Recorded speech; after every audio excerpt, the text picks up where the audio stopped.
I repaired the tap on the yacht, and my son-in-law contemptuously said, "Plumbers have no place here." He mocked me, considering me a pathetic pensioner on a rented boat, trying to look rich. Then I looked him in the eye and said, "This is my yacht." Their reaction was priceless. You won't believe what I did next.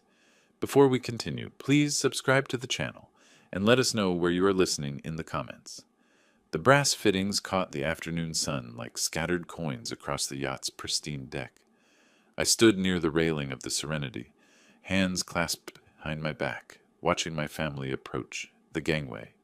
The Newport Marina stretched out before us, a forest of masts swaying gently in the May breeze. My heart hammered against my ribs. 2 months of planning had led to this moment. Derek stepped aboard first, his designer loafers clicking against the teak deck. His eyes swept across the yacht's length, taking in the polished chrome, the leather seating arranged beneath the canopy, the sophisticated navigation equipment gleaming in the pilot house. His jaw dropped for a split second before his familiar smirk returned. "Well, well," he said, running his manicured hand along the butter-soft leather of the main seating area. "How the hell did you afford this floating palace, Ronald?" The words hit me like a slap. Not Dad, not even Ron. Ronald. Always Ronald, delivered with that particular tone that made my name sound like something distasteful. Lindsay followed him aboard, her designer handbag clutched against her chest. She glanced around nervously, her cheeks flushing pink. "Dad, please tell me you didn't blow your entire retirement savings on this." Her voice carried that familiar note of embarrassment I'd grown to dread. "It's beautiful, Mr. Parker," Sarah offered gently, William nodding beside her as they stepped onto the deck. "Thank you for inviting us." Derek was already exploring, his fingers trailing across the control panel like he owned it. "This navigation system alone costs more than most people make in a year." "Jesus, Ronald, what were you thinking?" He laughed, but there was no humor in it. "Playing yacht club member at your age?" My chest tightened. I'd rehearsed this moment countless times, imagining Lindsay's joy when I revealed the surprise. Instead, I watched her fidget with her purse strap, avoiding my eyes. "I thought it would be nice for the family to spend some time together," I managed, my voice steady despite the storm building inside me. "Time together on what? Your midlife crisis?" Derek opened a storage compartment, peering inside like he was appraising inventory. "I mean, I get it. You want to feel successful, but this is just embarrassing. How much debt did you take on for this fantasy?" Lindsay touched his arm lightly. "Derek, maybe—" "No, honey. This is concerning." He turned to face me fully, his arms crossed. "Your father's clearly made some questionable financial decisions. We should probably have a family meeting about managing his assets before he loses everything." The words hung in the salt air like poison. Managing his assets. As if I were some doddering fool who'd stumbled into a yacht dealership with a credit card. "The rental company assured me everything was in order," I said carefully, keeping my voice level. The lie tasted bitter, but it was necessary. For now. "Rental?" Derek's eyebrows shot up. "Well, that's slightly less insane, though still pretty ridiculous for someone living on Social Security."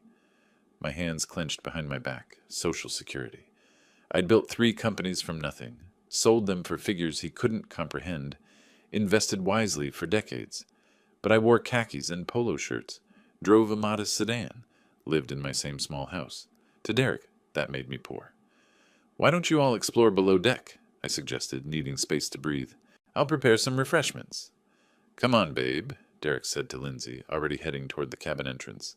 "Let's see how much your dad spent on his little boat adventure." They disappeared below, Derek's voice echoing up through the hatch.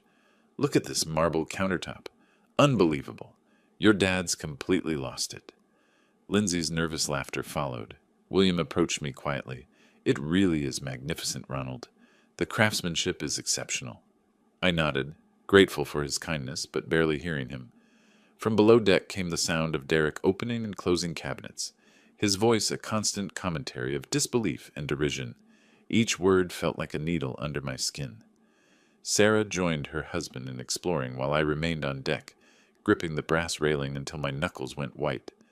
The gentle waves lapped against the hull, but all I could hear was Derek's laughter drifting up from the main cabin, followed by Lindsay's voice.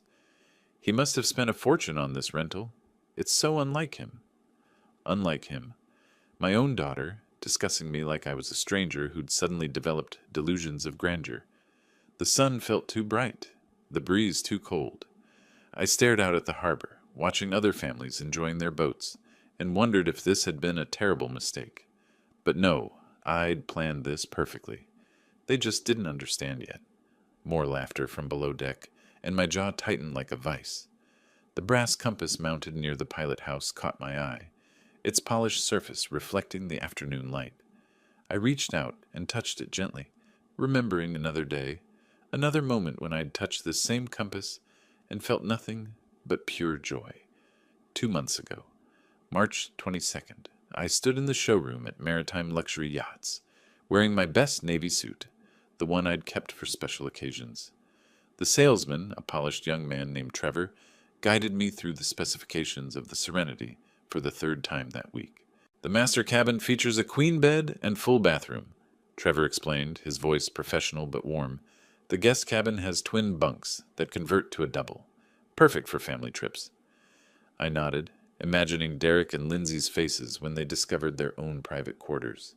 The yacht stretched 42 feet of pristine fiberglass and chrome, every surface gleaming under the showroom lights. I ran my hand along the same brass compass, thinking about teaching future grandchildren to navigate by the stars. "And you're certain about the financing terms?" I asked, though I'd already decided. The $2.8 million check was folded in my jacket pocket, drawn on an account Derek couldn't imagine existed. "Absolutely, Mr. Parker. Full payment today means immediate delivery after the safety inspection and registration." Trevor smiled. "Your family is going to love this surprise." My family. I'd been planning this moment since Lindsay's birthday the previous month, when she'd mentioned missing our old fishing trips. "I wish we could just escape on a boat somewhere," she'd said, looking tired from Derek's constant complaints about their finances. Here was the solution: a floating sanctuary where we could rebuild our relationship, away from Derek's endless need to diminish everyone around him. I'd even researched family-friendly routes along the New England coast, imagining weekends where Lindsay could rediscover her love of the water. "I'd like to add some personal touches," I told Trevor. "Family photos in the main cabin. Maybe install a sound system for music during dinners." "Of course, we can coordinate with our interior design team." I signed the papers with a steady hand, my excitement building with each signature. This wasn't just a yacht purchase, it was an investment in healing. The money came from Margaret's life insurance, funds I'd been saving for something meaningful. What could be more meaningful than bringing my daughter back? Trevor handed me the keys, 2 small pieces of metal that represented months of careful planning. "Will you be taking possession today?" "Next month," I said. "I want to surprise them by presenting it as a rental first, then revealing the truth during our trip." The strategy had seemed brilliant then.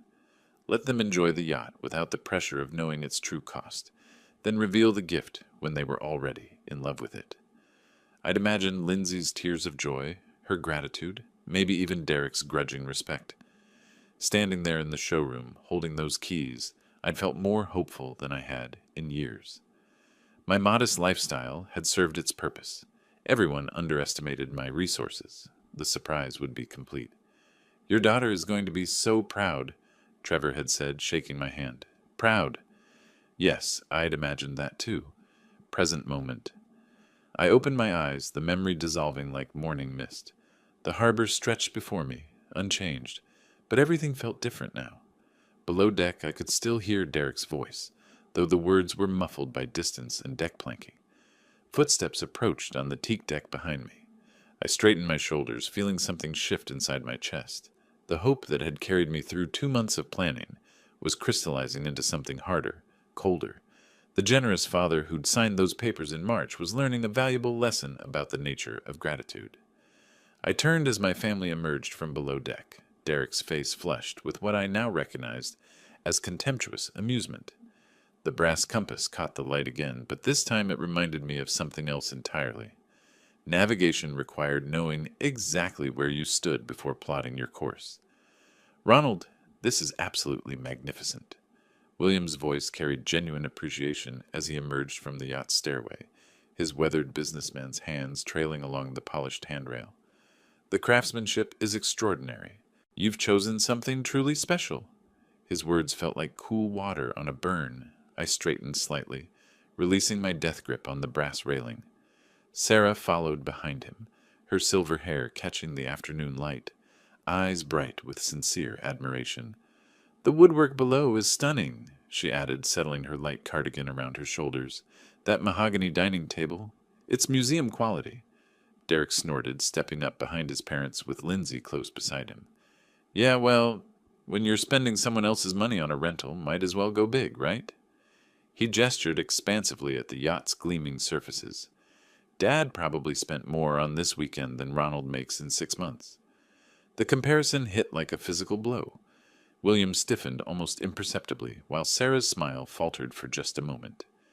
Lindsay let out that nervous laugh I'd grown to dread, the sound sharp against the gentle lapping of waves. "Derek," William said quietly, but his son was already moving past them, running his fingers along the chrome fittings like he was appraising merchandise. "I mean, look at this sound system," Derek continued, touching buttons on the entertainment console. "Top of the line. The rental company probably charges extra for every feature. What's this costing you, Ronald? $2,000 for the weekend? 3? My jaw clenched. 3,000 wouldn't cover the monthly dock fees. "It's beautiful, Dad," Lindsay said, but her tone carried that familiar note of worried embarrassment. "Though maybe next time we could do something more practical?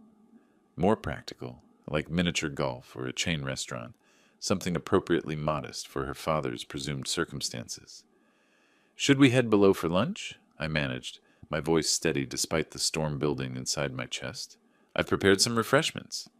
"Lunch on the yacht!" Derek clapped his hands together mockingly. "Living the dream, Ronald. Too bad it's just for a weekend." William's frown deepened as we moved toward the salon's entrance. I led the way down the few steps into the main cabin, the mahogany dining table gleaming under soft overhead lighting. The setting was perfect. Bone china, crystal glasses, silver utensils arranged with careful precision. Everything I'd planned to make this moment special. "Oh my," Sarah breathed, taking in the elegant table setting. "Ronald, this is lovely. You've gone to such trouble." "No trouble at all," I replied, pulling out chairs for the ladies. Sarah sat gracefully, while Lindsay perched nervously on the edge of her seat. Derek remained standing, examining the built-in bar with obvious covetousness. "Fully stocked too, I see. Premium brands." He lifted a bottle of aged scotch, checking the label. "This bottle alone probably costs more than most people's car payments." "Derek," William said more firmly this time. "What? I'm just appreciating the finer things in life." Derek's grin was sharp-edged. "Not everyone gets to play millionaire for a weekend." The words hung in the air like smoke. Sarah busied herself with her napkin, while William studied his son with growing disapproval. Lindsay's face flushed pink, caught between defending her husband and apologizing for him. I served the meal mechanically. Grilled salmon, roasted vegetables, a crisp white wine that cost more than Derek imagined. Each plate placed with careful precision while my mind churned with memories of the yacht showroom, of Trevor's encouraging words, of my naive hope that this gift would bridge the growing chasm between my daughter and me. "This is delicious," William offered, clearly trying to restore some civility to the gathering. "Dad always was a good cook," Lindsay said softly. "Yeah, well, when you have all day and nothing else to do," Derek's voice trailed off meaningfully as he cut his salmon. "Retirement must be nice.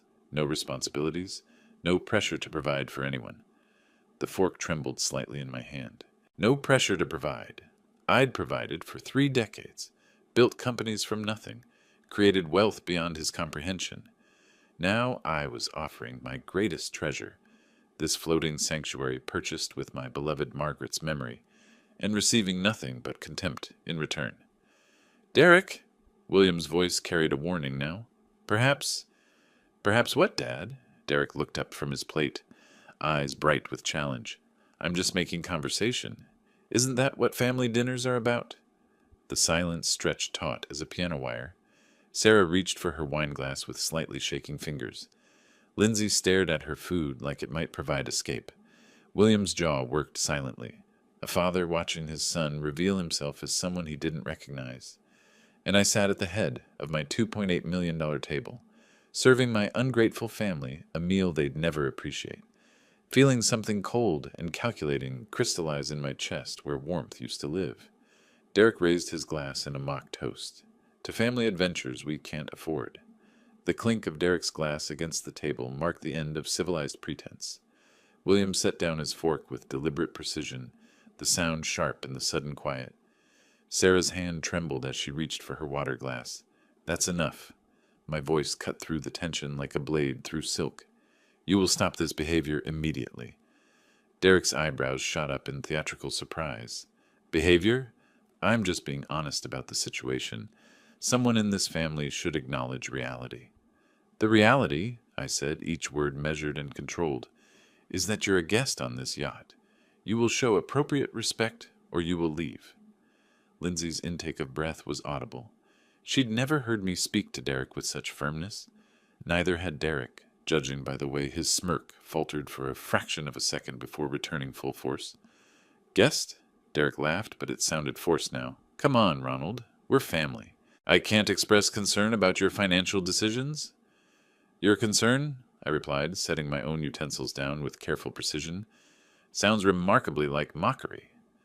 William cleared his throat uncomfortably. "Son, perhaps we should what?" Derek's voice rose slightly, his composure cracking. "Pretend Ronald isn't making questionable choices? Pretend this yacht rental isn't way beyond his means?" He gestured around the elegant cabin. "Look at this place. The rental fees alone could probably fund his groceries for months." The calculation in his eyes was naked now, measuring cost against my perceived worth, finding me desperately wanting. He leaned back in his chair, arms crossed, the picture of smug superiority. "I built a successful IT consulting firm from nothing," he continued, his voice gaining confidence. "I understand money, understand value. And this?" He waved dismissively at the crystal in china. "This is someone trying to play in a league where he doesn't belong." Sarah's face had gone pale. William's knuckles were white where he gripped his napkin. Even they could see their son had crossed a line that couldn't be uncrossed.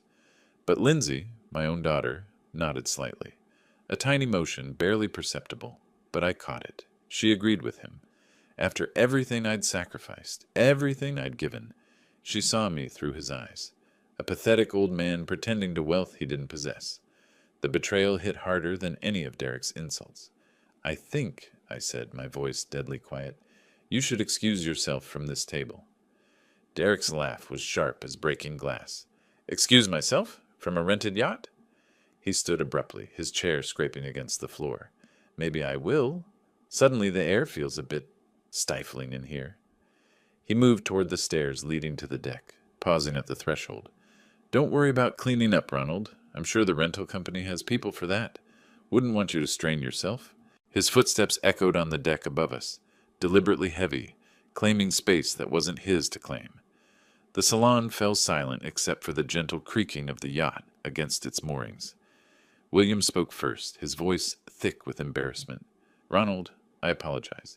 That was completely unacceptable." "Inexcusable?" Sarah added, her eyes bright with unshed tears.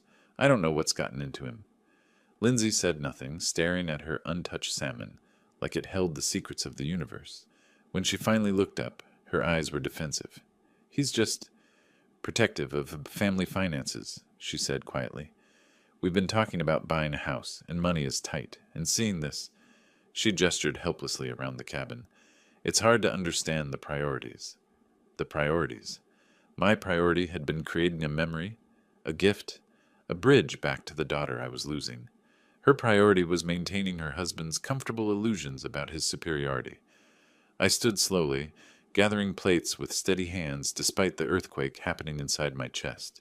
Of course, I understand completely. But I understood more than she realized.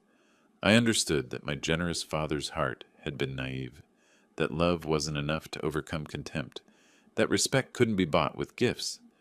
I also understood that Derek had just made the gravest mistake of his life. From above deck came the sound of cabinet doors opening and closing, Derek exploring areas he had no business accessing, making himself at home on what he thought was someone else's yacht.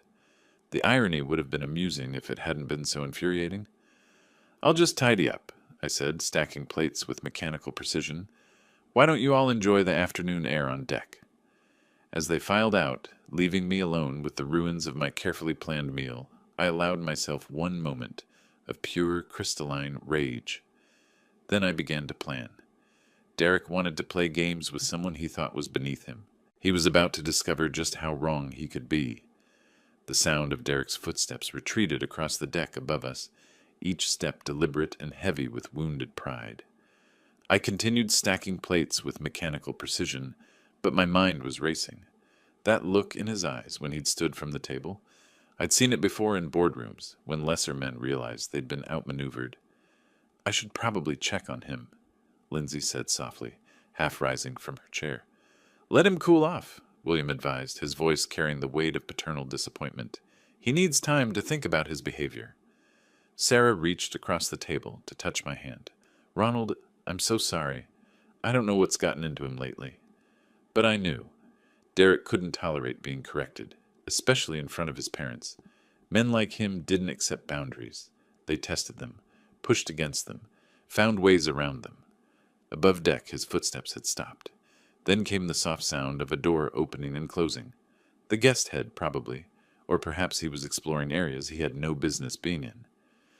"He's under a lot of pressure at work," Lindsay offered weakly. "The consulting business is competitive." William's expression suggested he wasn't buying his daughter-in-law's excuses any more than I was. Pressure is no excuse for disrespecting your host. I listened carefully to the sounds from above and beyond, water running briefly, cabinets opening and closing, the soft scrape of something metallic. Derek was definitely exploring, touching things, claiming space. "Should we move to the deck for coffee?" Sarah suggested brightly, clearly hoping to change the atmosphere. "The weather is so lovely." "Excellent idea," I agreed, though my attention remained focused on the subtle sounds of Derek's movements. Something about his exploration felt different now, purposeful rather than curious. More metallic sounds, a faint grinding noise that made me pause mid-motion with the crystal glasses in my hands. That wasn't the sound of someone simply looking around. "Dad?" Lindsay's voice seemed to come from far away. "Are you all right?" "Fine," I replied automatically, setting the glasses down carefully. The grinding sound had stopped, replaced by the soft closing of what sounded like a cabinet door. Derek's footsteps resumed above us, moving back toward the main deck area. A few minutes later, he appeared at the top of the stairs, looking perfectly composed. If anything, he seemed more relaxed than when he'd left. "Sorry about that," he said, sliding back into his seat with a slight smile. "Just needed a moment to appreciate the craftsmanship. This really is an impressive boat." The complete reversal in his tone sent warning signals through my nervous system. Derek didn't apologize. Derek didn't admit he was wrong. And Derek certainly didn't compliment things he'd been mocking minutes earlier. "Feeling better?" William asked cautiously. "Much." Derek picked up his water glass, looking remarkably pleased with himself. "Actually, I was thinking maybe I should help with the cleanup. It's the least I can do after, well, you know." Lindsay's face brightened immediately. "That's sweet of you, honey."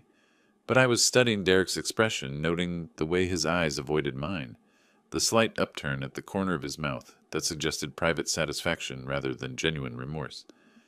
"I could wash up the dishes in the galley," he continued. "Get familiar with the boat's systems. Might be helpful if we run into any problems." "Problems?"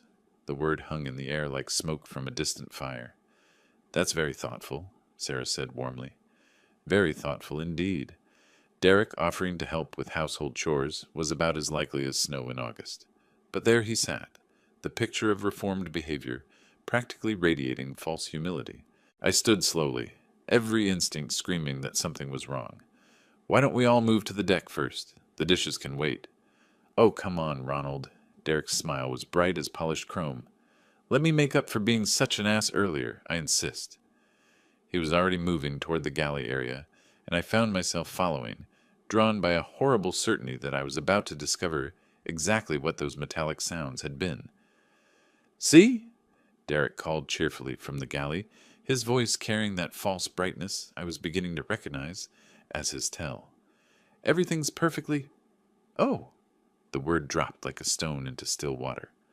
"Oh, what?" Lindsay asked, moving to join him. I was already moving past her, something cold settling in my stomach like winter fog. Derek stood at the galley sink, his hand frozen on the faucet handle, water streaming from the tap in an uncontrolled torrent. "It seems to be stuck," he said, tugging at the handle with theatrical effort. "Won't turn off properly? Must be one of those quirky old boat problems."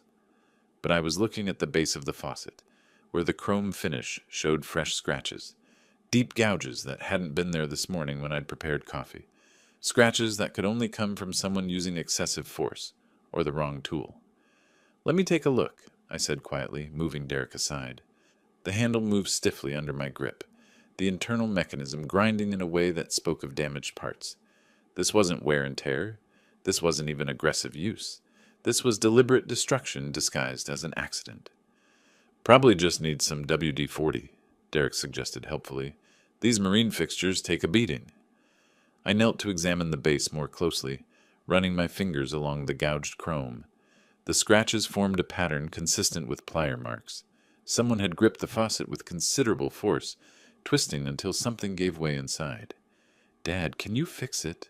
Lindsay asked, genuine concern in her voice. "It's definitely broken," I said, standing slowly. "The internal valve mechanism has been damaged." Derek nodded sympathetically. "Rental equipment, you know? Probably gets rough treatment from previous guests. Good thing it happened now instead of in the middle of the night." The casualness of his explanation, the way he immediately shifted blame to imaginary previous renters, confirmed what I already knew. But confronting him here in front of everyone would accomplish nothing except creating a scene. "I should contact the marina," I said carefully. "See about getting a repair technician out here." "On a Saturday?" Derek shook his head. "Good luck with that. You might be stuck with it for the weekend." The barely concealed satisfaction in his voice made my hands clench involuntarily. He was enjoying this. Not just the inconvenience he'd caused, but the opportunity to play the helpful, sympathetic family member while I dealt with rental problems. William approached, examining the faucet with a businessman's eye for detail. "That's odd. The damage looks almost deliberate." Derek's smile never wavered. "Salt air is murder on these fittings. Probably been corroding for months." But William was frowning now, his engineer's background making him see what Derek hoped to hide. "Ronald, this looks like tool marks. See these gouges here?" "Could be from previous repair attempts," Derek suggested quickly. "You know how it is. Someone tries to fix something themselves, makes it worse." The lie came so smoothly, so naturally, that I almost admired its audacity. Derek was betting that his word as family would carry more weight than evidence, that no one would seriously consider he might deliberately sabotage his host's property. "I'll need to check the boat's maintenance manual," I said finally. "See what the manufacturer recommends for this type of failure." What I actually needed was to check the security cameras I'd had installed last month, high-definition recordings that would show exactly what Derek had done and when. "Want me to help look?" Derek offered. "I'm pretty good with technical stuff."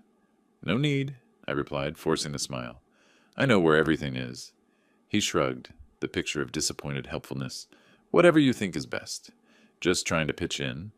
As the family moved back toward the deck area, Derek lingered for a moment, ostensibly checking that the water was fully turned off. But I caught him glancing around the galley with the satisfied air of someone admiring his handiwork. "Funny how these things happen," he said conversationally. "One minute everything's fine, the next minute you've got a repair bill." The threat was subtle but unmistakable. This was just the beginning. Derek had discovered he could damage my property with impunity, safe in the knowledge that his family connection protected him from suspicion. He was about to learn how wrong he could be. I waited until the others were settled on deck, their voices drifting down through the open hatches. Then I moved quietly toward the navigation station where the security system controls were hidden behind an innocuous panel. Derek wanted to play games. He'd just challenged someone who'd been playing at a professional level while he was still learning to tie his shoes. The navigation room was tucked behind the main cabin, a compact space lined with electronic equipment that most guests never saw.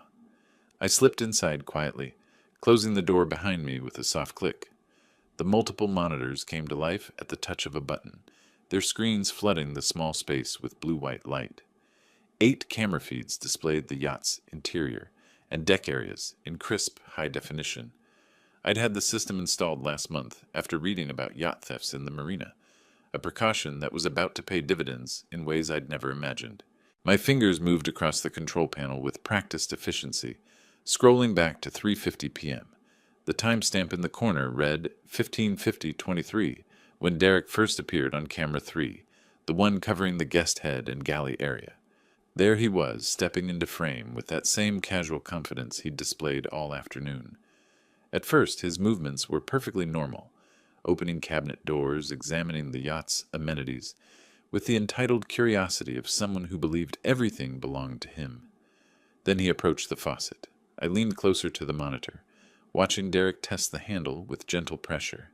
The faucet worked perfectly, water flowing smoothly when he turned it on, stopping cleanly when he turned it off. He knew it worked. He knew there was nothing wrong with it. What happened next made my blood run cold. Derek glanced toward the door, confirming he was alone.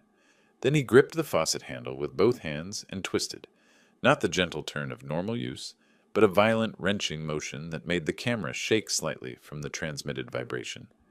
The timestamp read 15:52:41 when he did it again, this time bracing his foot against the cabinet for leverage.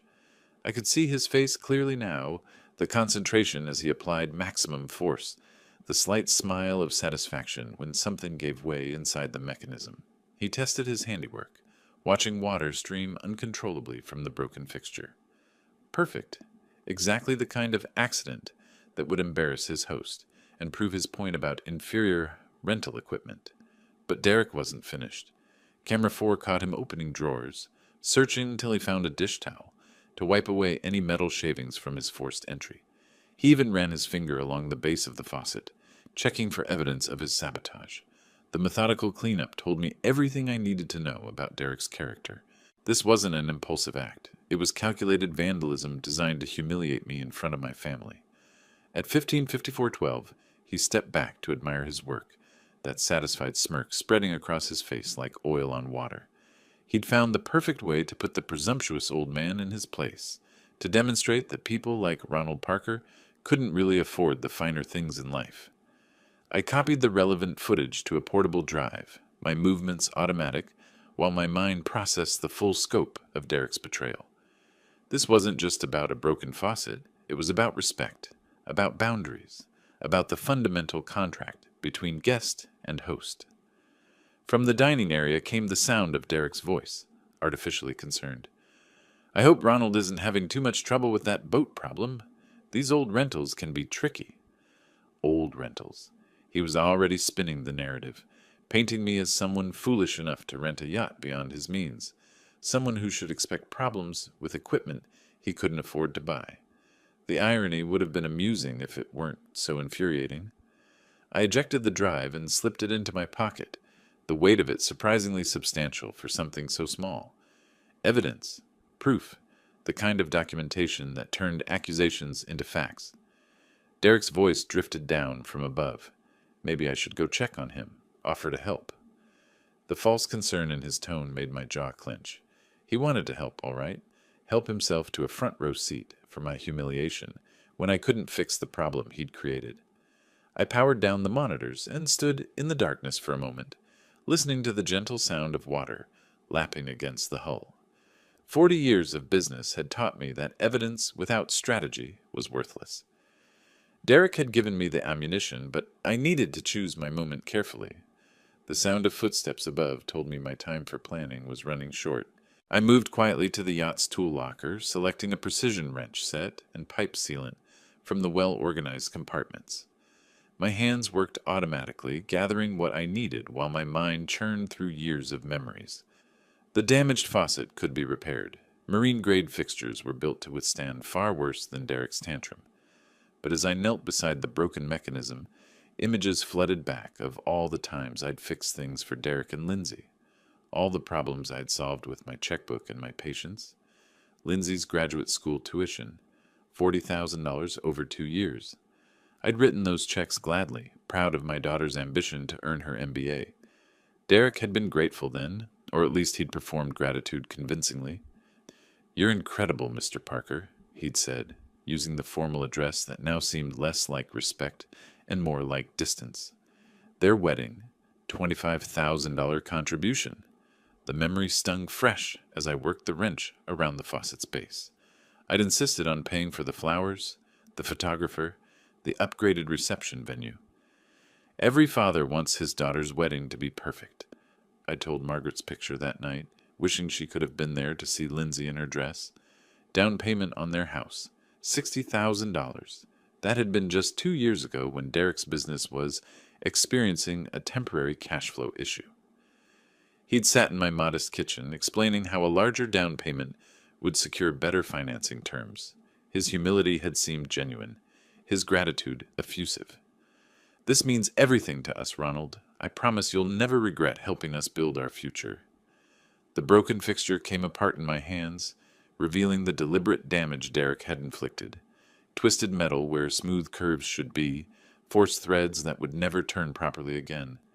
Just like the relationship between us, I supposed. Emergency car repairs, $5,000. Lindsay's medical bills, $3,200. The new refrigerator when theirs died, 1-800, Christmas gifts, birthday surprises, anniversary dinners I'd insisted on paying for. The list went on, a decade of generosity that had apparently purchased nothing but contempt. Each act of kindness had been met with Derek's practiced appreciation, his assurances that he'd never forget my support. Yet here I was, kneeling on the floor of my own yacht, repairing damage he'd inflicted out of spite. From above came Derek's voice, louder now. "Should we go check on Ronald? He's been down there quite a while." Lindsay's response was muffled but concerned. Maybe the repair is more complicated than he thought. More complicated? Everything was more complicated than it seemed. The yacht they thought was rented. The wealth they assumed I didn't possess. The man they believed was beneath their consideration. I threaded new gaskets into place, my movements precise despite the anger coursing through my veins. This wasn't just about money, though the financial aspect was staggering when I tallied it all. Nearly $140,000 in direct assistance over the years, not counting the smaller gestures, the dinners, the gifts. It was about respect, about the fundamental expectation that kindness would be met with kindness, that generosity would breed gratitude rather than entitlement. Derek's footsteps approached the stairs. "I'm going to see if he needs a hand." The faucet mechanism slid back into place with a satisfying click. Water flowed smoothly when I tested it, better than before, actually. Sometimes damage forced you to rebuild stronger. "Ronald?" Derek's voice carried that false note of helpful concern. "Everything okay down there?" I stood slowly, wiping my hands on a clean rag while calculating my next move. Derek thought he'd won some small victory by breaking my property. He had no idea that he'd just triggered a war he was spectacularly unprepared to fight. The man approaching to offer his help had never built a business from nothing, had never negotiated million-dollar deals or outmaneuvered competitors who tried to destroy him, had never learned that, in real conflict, the person who controls the information controls the outcome. Derek was about to receive an education in exactly what kind of man he'd chosen to cross. "There he is!" Derek's voice carried across the dining area with theatrical relief as I stepped up from the lower deck. We were starting to worry. How'd the repair go? He was leaning back in his chair, arms crossed in satisfaction, that same smug expression he'd worn when he first stepped aboard. The picture of concerned family member soliciting sympathy for poor Ronald's boat troubles. "The old equipment giving you fits?" he continued with mock sympathy. "I was just telling everyone how these rental companies cut corners on maintenance. Probably haven't serviced that faucet in years." I set my tablet on the dining table with deliberate precision, watching Derek's face as I pulled out a chair. "Actually, Derek, I'd like to ask you something specific about that faucet." "Me?" His eyebrows shot up in theatrical innocence. "I'm no plumber, Ronald, though I did notice the fixture looked pretty corroded when I washed my hands earlier." Lindsay shifted uncomfortably in her seat. "Dad, Derek was just trying to help. He mentioned the water pressure seemed off."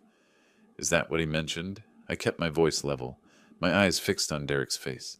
"Because I'm curious about exactly what happened when you were down there."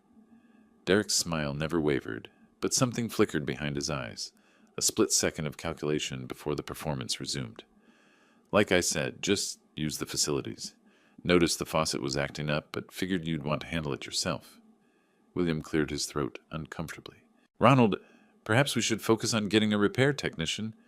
Derek, I interrupted quietly, why did you deliberately break the faucet? The words dropped into the conversation like stones into still water. Derek's laugh was a beat too late, a fraction too loud. Break it? Ronald, what are you talking about? I didn't break anything. Dad, Lindsay's voice carried a warning edge. That's a serious accusation. Derek would never, wouldn't he? I reached for my tablet, powering it on with steady fingers, because I have some footage that might interest everyone. Derek's confidence faltered for just a moment, a micro-expression of concern before the mask snapped back into place. Footage? What footage? The yacht has a security system, I said calmly, watching his face drain of color. 8 cameras, high definition with audio recording, very thorough coverage. The silence stretched like a taut wire. Derek's Adam's apple bobbed as he swallowed hard, but his voice remained steady. Well, then you'll see exactly what I told you. I used the bathroom, noticed a problem with the faucet, and came back up. We'll see, I agreed, opening the video application. Let's all take a look together. Sarah leaned forward anxiously. Ronald, surely this is unnecessary. No, William said firmly, his businessman's instincts recognizing something important was happening. Let's see what the cameras show. I touched the screen, scrolling to the timestamp. 15:50:23. Derek appeared in perfect clarity, stepping into the guest head with that casual confidence I'd come to despise. There you are, I said conversationally. Saturday, May 17th, 3:50 p.m., just after you left our table. Derek's jaw tightened as he watched himself on screen, but his voice remained defiant. So, you can see I'm just using the facilities. On screen, Derek approached the faucet and tested it gently. Water flowed perfectly when he turned it on, stopped cleanly when he turned it off. The fixture worked flawlessly. Interesting, I observed. The faucet seems to be functioning normally. Lindsay leaned closer to the screen, her brow furrowed in concentration. I don't understand what we're supposed to be seeing. Keep watching, I suggested, my finger hovering over the play button. The interesting part is coming up. Derek shifted in his seat, his earlier confidence cracking around the edges. This is ridiculous. You're making a mountain out of a molehill over a simple plumbing problem.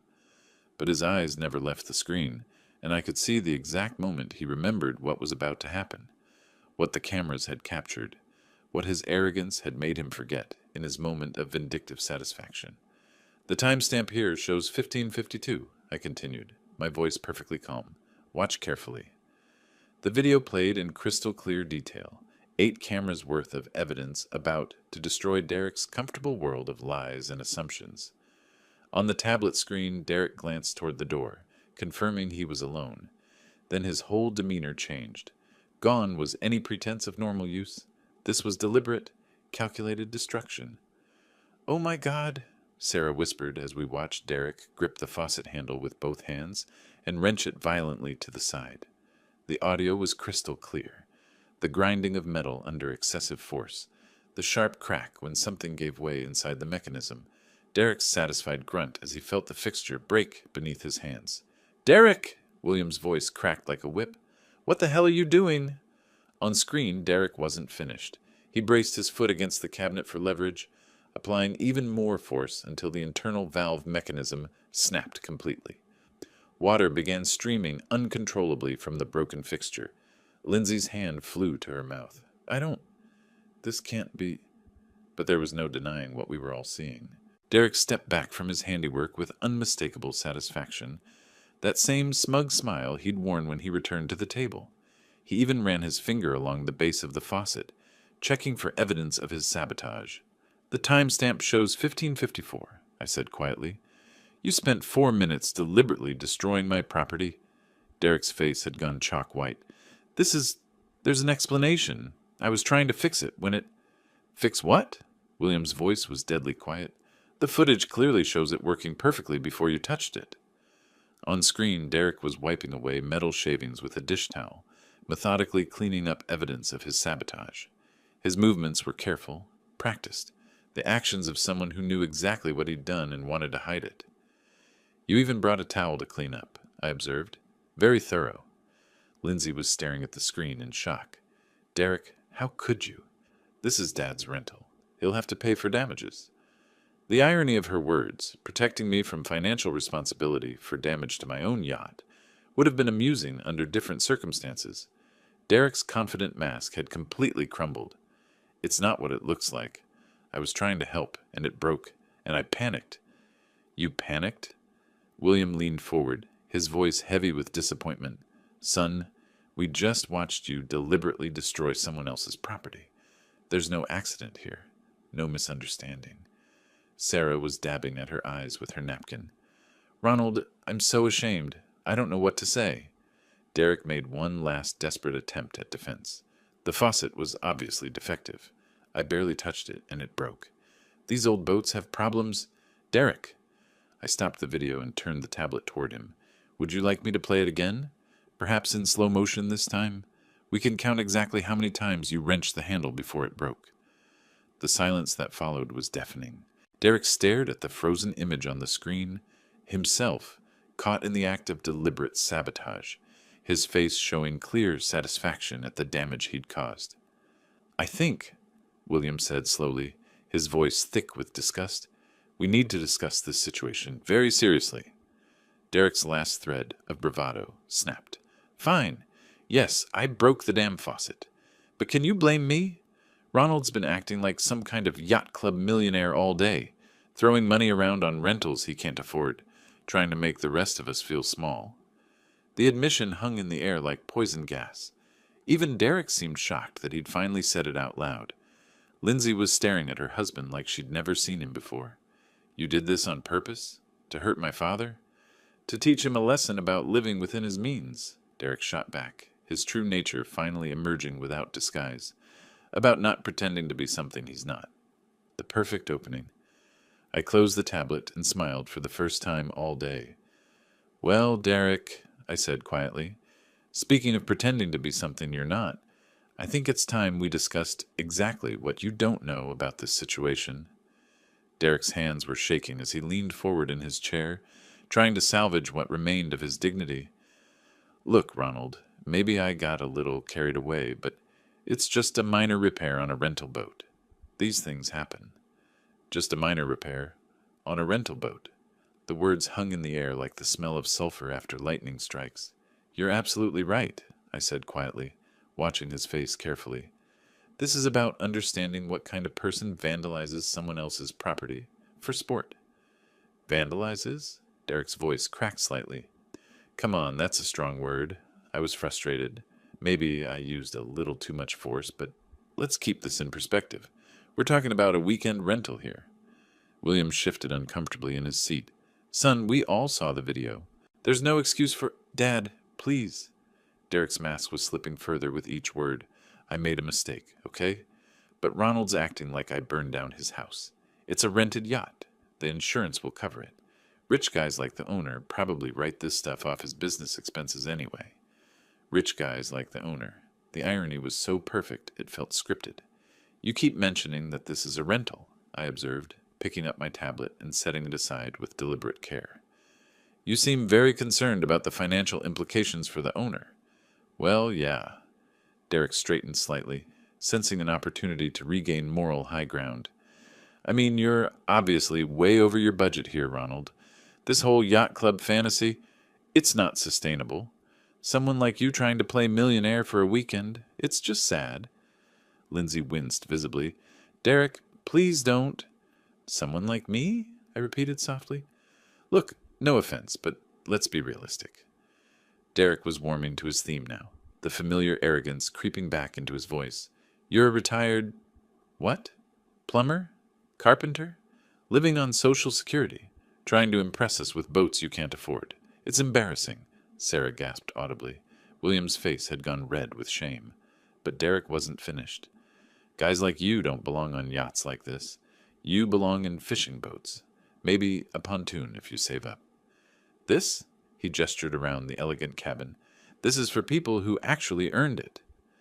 The silence that followed was absolute. Even the gentle lapping of water against the hull seemed to pause, waiting for what came next. I stood slowly, my hands steady, my voice calm as morning mist. "Derek," I said, "this is my yacht." The words dropped like anvils into still water. Derek's mouth opened, then closed, then opened again without sound emerging. Lindsay's hand flew to her chest. William looked like he'd been struck by lightning. "Your... what?" Derek's voice was barely a whisper. "My yacht," I repeated clearly. "I bought it in March for $2.8 million. Cash." The color drained from Derek's face so quickly I thought he might faint. That's not possible. The Serenity is registered in my name with the Coast Guard. The marina has my credit card on file for monthly slip fees. The insurance policy lists me as sole owner. I let each fact settle before continuing. I purchased it as a gift. Lindsay found her voice first. "A gift? For who?"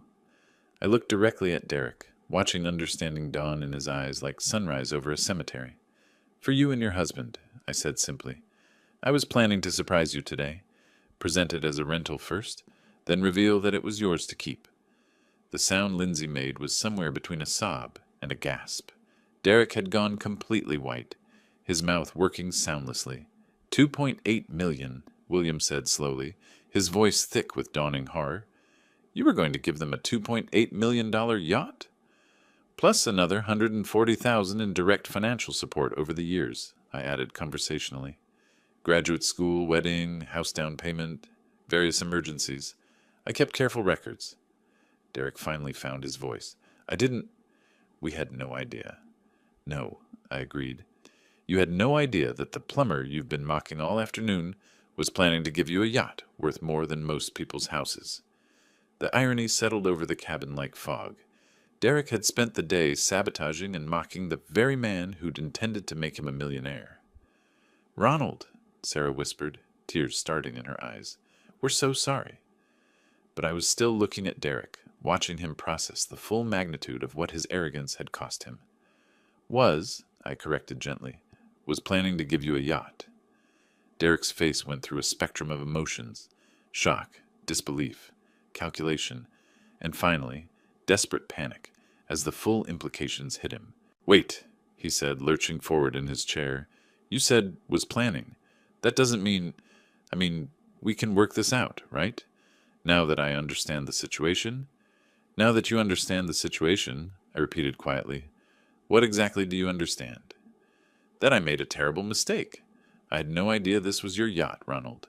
If you'd known I owned it, you would have treated me with respect." I let the question hang in the air. "But since you thought I was just some poor retiree playing above his station, disrespect was acceptable?" Derek's mouth opened and closed like a fish gasping for air. Beside him, Lindsay was staring at her hands, finally beginning to understand the choice she'd made between her husband and her father. "That's not what I meant," Derek stammered. The stress of work and seeing you spend so much on a rental when..." "When what?" William interrupted, his voice sharp with disappointment.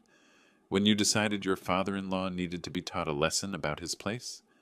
Sarah was dabbing her eyes with a tissue. "Derek, how could you do this? Ronald has been nothing but generous to this family." "I know that now," Derek's voice cracked with desperation.